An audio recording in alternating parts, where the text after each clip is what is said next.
Hey, what is going on, guys? In today's video, we're going to rank every single weapon in Project Era Season 5. And what's pretty funny about this is my first video on this channel was also ranking every single weapon in Project Era Season 5. Now, I don't expect the rankings to be exactly the same, as I have changed my opinions on a few weapons as I've played a lot more since then, but it'll be interesting to see how much difference there is. Now, I'm going to do my best to give the tier rankings in a way that's kind of taking into account many different playstyles, but of course everyone's going to have their own biases on particular weapons they think they really like or they don't like. So use this more as a general framework of, hey, this is roughly where the weapons lie, but maybe you really like the silenced AR. Maybe for you that's your favorite AR, or maybe you hate that double barrel shotgun, so for you that's terrible, right? Feel free to move this around depending on your playstyle, but hopefully this gives you a general idea of what you should be looking for in the game. Now, there's timestamps below if you want to check out a particular weapon, but first we're going to quickly explain the tiers.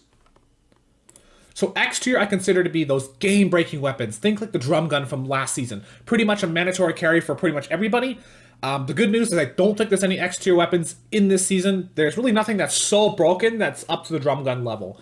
S tier are really strong weapons that you could argue need a nerf but aren't completely ridiculous, like tactical SMG, silenced SMG, double heavy shotgun. I think we're kind of in that range. A tier are really solid weapons. Think the Scar, right? A lot of people want to carry it. Not a mandatory carry though, and probably really doesn't need a nerf. B tier are just those solid, viable options thing. Standard AR, right? Nothing wrong with wanting a green AR into the end game. Not exceptional, but not terrible either. C tier are those kind of situational weapons that are on the fringes of being usable. You know, an example of that would be like the dual pistols. I don't think they're bad, and I think in some situations, like early game, they're quite solid, but overall, not the best. D tier, think like standard pistol, not great. You can make it work early game, but you definitely don't want to be carrying that into the end game. And then F tier is the joke tier, where there's just complete garbo weapons that should be buffed or vaulted. Good news though is I don't think there's any garbo weapons in this season. So with that, let's start out with the shotguns, and we'll start out with the pump shotgun. Pump shotgun, I think, is a good B tier option. Now, if you remember from the previous Era Season 5 video, I believe I put this in S tier. Why has it dropped so much? Well, this is because the pump shotgun we have right now is actually the historical pump shotgun. So instead of doing 95-100 damage like it did in Era Season 5, it does 80-85 damage with a 2.0 headshot multiplier. So a max damage of 170 with a blue. Not a bad weapon. It's got a quicker draw speed than the Tac and heavy shotgun, which is nice. It's a substantially faster draw speed than Season 4. Of course, you can't double pump, though. It's overall a decent weapon. There's nothing wrong with it. I don't think it's outright the best shotgun, though. I know some of you are arguing that it should be buffed. I'm not against that. I think if they do buff it, they should just increase the headshot multiplier from 2 to 2.5x, so you could one-shot.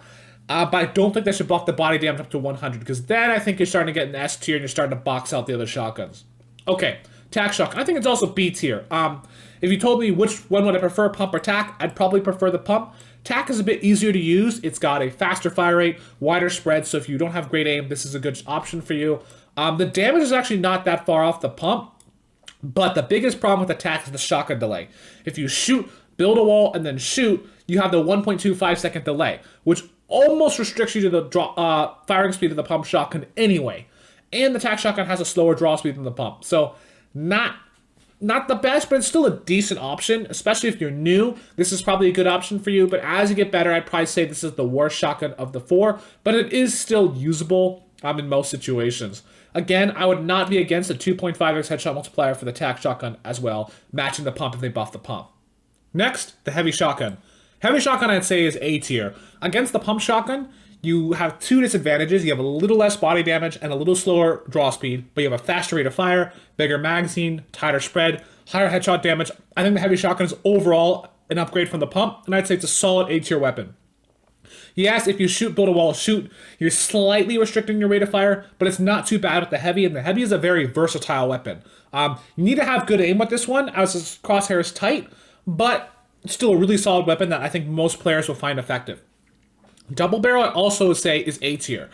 Double barrel is a bit more situational, as you don't need to have great aim with the double barrel. The double barrel spread is absolutely enormous, but you need to have good positioning and tactics, as if you waste your 2 shots, you're in big trouble, as now you're going to have to reload those 2 shots, and you're going to have to rely on SMG or something else in the meantime. I think a double barrel and heavy are both in the A tier, where they're really solid, and depending on the way you like to play, you can go either way. Like for me personally, at low ping, if I'm playing at 60 or less ping, probably going to take the heavy. Overall, more versatile, synergizes well with building. But if I'm at high ping, I'd go with the double barrel. Double barrel is great in emergency situations to clip someone out with 2 shots. Really, you can go either way. The great thing about the shotgun meta, though, is all 4 of the shotguns are reasonably competitive, so pretty much any of them will work in most situations if you need to make it work. Next, let's move on to the ARs. Starting out with the gray through blue standard AR, I'd put it B tier. It's not a bad weapon by any means. It's solid. You can run this into the end game, no problem. I'd say if you're not sure on which AR to pick, I'd recommend the standard AR because it's good at close range, medium range, long range. It does every range reasonably well. It's a good, safe pick. And the Scar, put a step above at A tier. Doing 35 damage means it takes 1 less shot to eliminate someone from 100 or 200 health, which is definitely nice. Really solid weapon, and really anybody should be just fine with the Scar. It's versatile, it works great. Burst AR, I would say, is a step below for the gray through blue. Burst AR is really good when you're at medium range. You can make a quick peek, fire 3 shots, get behind cover. But it's not as versatile. It's not great at long range because 2 of your shots are essentially wasted because 2 of them will go sideways. Close range, it's not great either because it's not very good at shredding walls. I'd say it's situationally better than the AR, but overall I'd say it's a step down just because it's not as versatile. But if you really like to play a medium range quick peek playstyle, this could be a really good option for you. Silenced AR is really good at long range. It's got a faster first shot accuracy reset time than the standard AR, and it's very accurate when tap firing, but it's horribly inaccurate if you go full auto. So not quite as versatile as the standard AR, but it's better at close range than, say, a burst rifle, so this could be a really good option too. Honestly, meta is very versatile. You can take your pick depending on what you like. Scoped AR I also think is B tier. Scoped AR is very, very strong at long range. You have no damage fall off, and you can fire at full speed. So at long range, at like 200 meters, this thing is arguably better than pretty much any other AR. Problem is, though, this thing is absolutely horrendous at close range. Terrible at shredding walls. So I would highly recommend you carry an SMG if you run a Scoped AR. So it's definitely a viable option and could be the best AR depending on the way you like to play. But yeah, the versatility is the worst from the Scoped AR, so just keep that in mind. But honestly, any of these 4 ARs are competitive. Thermal AR, unfortunately, I have to put in D tier. The problem is the Thermal AR against the Scoped AR, yes, it does a bit more damage, but the problem is you have even lower DPS. And I think that really what makes the Scoped AR is great is that it has consistent long-range damage. The Thermal AR doesn't have a huge amount of damage like a sniper does, so it's not like you're doing huge damage, forcing your opponent to build. And it doesn't have the DPS either to really do significant damage quickly. So overall, I just say this thing is just not good. You can't really use Thermal AR L2 anywhere near as reliably as Scoped AR L2 because the Thermal AR scoping system is very awkward. It makes it very hard to see, even harder than with the Scoped AR. I just don't think this thing is that great. If it did 40 damage, okay, maybe it goes to C, but as things stand, I just can't put it higher than D. Okay, next, the LMG is kind of a hybrid between an AR and an SMG. I'd say it's B tier. The nice advantages are that it's got a huge magazine and quite a good, long, effective range, as it has first accuracy, and the damage fall-off is not too bad. However, it's horribly inaccurate and has the lowest DPS of any SMG-type weapon, so keep that in mind. It's an interesting weapon to run. It's very good at spraying. It's pretty versatile, but if you're going for a straight close range, who can shred the other player faster, LMG with slow DPS and high bloom is not going to help you do that, so just keep that in mind. Next, let's talk about the standard SMG. Standard SMG, I think, is also B tier. It's got the best DPS out of any SMG and a pretty snappy reload, but it's horribly inaccurate though. It's not as inaccurate as the LMG, but its effective range is poor with a lot of damage fall off. So this thing's really good for a quick burst at point blank range. Honestly, these days, I've been really liking using this one, but some of you may not like it. But the great news is there's multiple viable options, so you don't have to take it if you don't like it.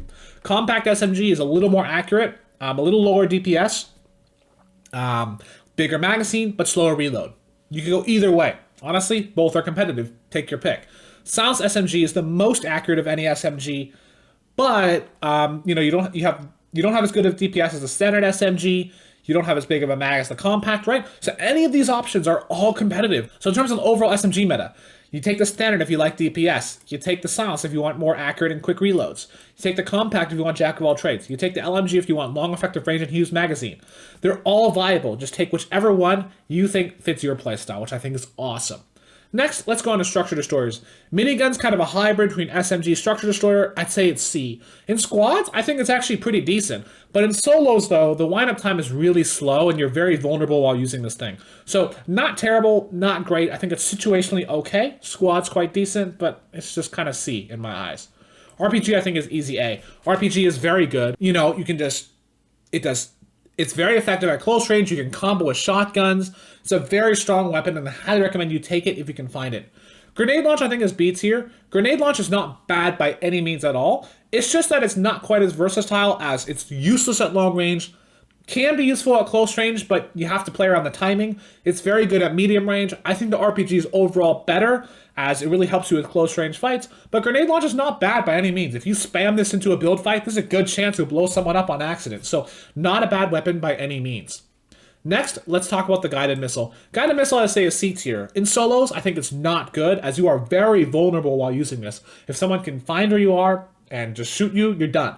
But in squads, this thing's actually pretty useful. You have one player hanging out in the back, throwing rockets as, like, you know, every so often, landing a rocket strike, blowing up the enemy's builds.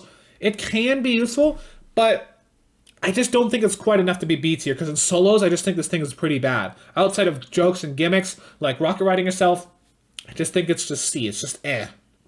Next, let's move on to the snipers. Bolt action, I'd give B tier. Bolt action's a solid option. You've got 3-second reload, good damage, 105 base damage at least. You can one-shot. It's a great option. Don't have any problems with this. Hunting rifle, I also think is B tier. You trade some damage for a faster rate of fire. You don't have a scope, so not quite as effective at long range, but a little bit better at closer ranges, right? Both of these are perfectly viable. Take your pick. Semi-auto, I think, is almost a B tier. I'm still going to put it C, given that you can't one-shot, but this is not a terrible option, and it's a good learning tool. So if you're new to sniping, it might be worth taking the semi-auto, as you can use it to rapidly fire off shots and learn how the bullet drop curve works.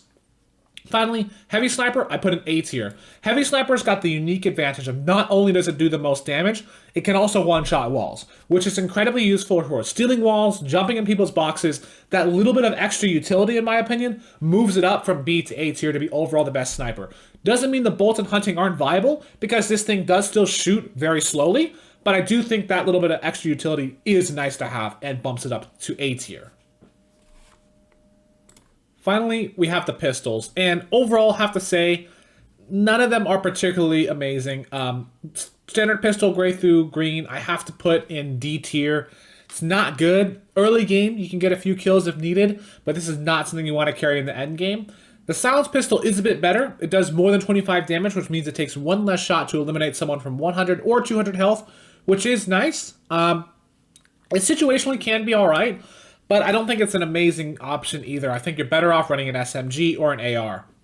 Dualies, I think, are also C. I almost want to put them B. I just can't quite do it, though, because early game, I think these things are really good.